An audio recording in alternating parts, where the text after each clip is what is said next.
What's going on, everyone? Mike Kadlick, Tayler Kyles here for CLNS Media outside of Gillette Stadium as the Patriots just wrapped up day 13 of their 2024 training camp. A joint practice with the Philadelphia Eagles out here. A reminder, we are powered by Game Time and Prize Picks. Head over to Game Time, use code CLNS for $20 off your first purchase. Head over to Prize Picks, use code CLNS for a $100 or 100% deposit match bonus up to $100. Terms apply. Let's talk about the quarterbacks, if we can even talk about the quarterbacks today. We'll get to it in another video where it was definitely tough to evaluate what the QBs did today because we'll call it like it is, and we'll get into it again in the other video, but the offensive line wasn't great today. However, Drake May, Jacoby Brissett, they got the majority, the bulk of the reps, both in 7-on-7s and 11-on-11s, and even 1-on-1s, really. I noticed that when they went into that one-on-one period, it was Bailey Zappi and Joe Milton with really the running backs and doing some sort of run fits, while Brissett and May were able to throw the one-on-one. So they got a lot of work there. What did you see from we'll start with Drake May because he's the one everyone wants to know about, the rookie. What did you see from the number 3 pick today overall? I liked a lot of it. I thought overall he was fine, but a lot of that was because of his supporting cast. This was a practice where I think it was fair to get kind of frustrated that Drake May didn't get any opportunities with the starting offense because there was a 2-minute period at the end of this practice. Kind of felt like a waste of time. The first play would have been an instant sack. I counted 3 sacks out of 4 dropbacks, and I think you could have also counted a coverage sack where I believe he ended up scrambling. He did have some highlights, I will say, when opportunities presented themselves. He went deep to Javon Baker twice, actually. First one, great catch and adjustment by Javon Baker, tracking it down the right sideline and hauling it in with the defender right on his tail.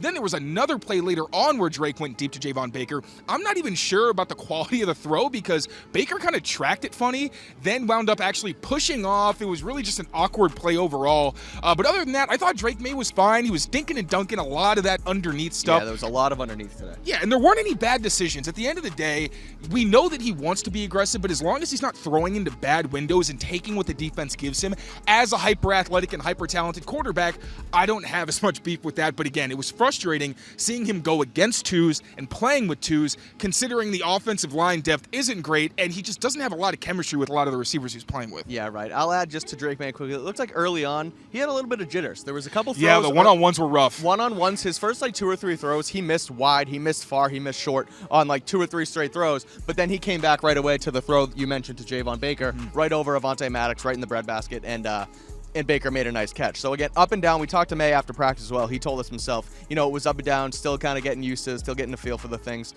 Didn't really, he was, I guess, they were trying to poke the bear and mention the offensive line, I think. Yeah. And he obviously did a good job, sidestepped it, and said that what they do doesn't really matter, doesn't really affect his job. Said he just has to do what he has to do. Of course, it did affect his job today. We weren't really to take too much away from the quarterbacks, but I'll just throw Jacoby Brissett in the mix too here. I thought that when we came out of practice on Sunday, I said I thought it was Brissett's best day because he knows the offense, he knows where he wants to go with the football, he makes the right decisions. And on Sunday, he was also putting the ball where he wanted to. He was very accurate. He had, seldom bad off-target throws. I thought today was one of Brissett's probably worst days. Just off-target.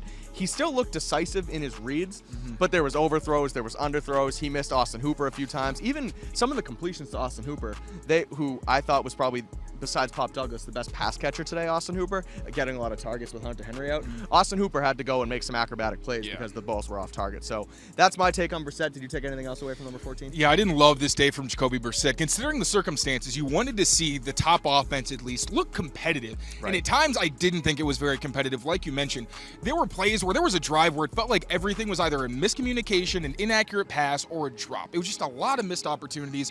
One from Jacoby. This Eagles defense gives you so many different fronts. Yeah. I think it did make it tough on the Patriots' top offensive line. They had some late blitz looks where guys got home immediately. There was one play Jacoby Brissett actually made a great adjustment, made a free rusher miss, and then checked it down. But overall, maybe he wasn't comfortable. Maybe he's still building rapport with his receivers. Obviously, no Hunter Henry, still getting chemistry with Mario Douglas and Tyquan Thornton, who's missed a good amount of time. But it just felt like they were really out of sync. Jacoby Brissett's accuracy was probably as sporadic as it's been all summer. There were so many times where it seemed like he had to get to his was second and third read in his progression, which tells you that receivers weren't getting great separation for a veteran quarterback who typically makes the right decisions in reads. So I did think it was a disappointing day for Jacoby Brissett, but similar to May, I don't think he got a ton of help from his supporting cast either. Not at all. Again, not. I've probably said it 3 times now, but not easy to evaluate what the quarterbacks did today because of how poor the offensive line play was. We're going to get into that on another video here on Patriots Press Pass, so make sure you check it out. We'll have an offensive line report here. That's the quarterback report. Drake May up and down. Brissett definitely sort of on the downhill today. And we'll be back here on Patriots Press Pass to evaluate everything else going on with the team. They'll play the Eagles on Thursday night in their second preseason game of the offseason. Make sure you check us out on Patriots Press Pass here on YouTube for all of our Patriots coverage and read all of our written work at CLNSmedia.com. Make sure to subscribe to Patriots Press Pass for all your Patriots news and updates on YouTube. And for all our written work, make sure you check out CLNSmedia.com.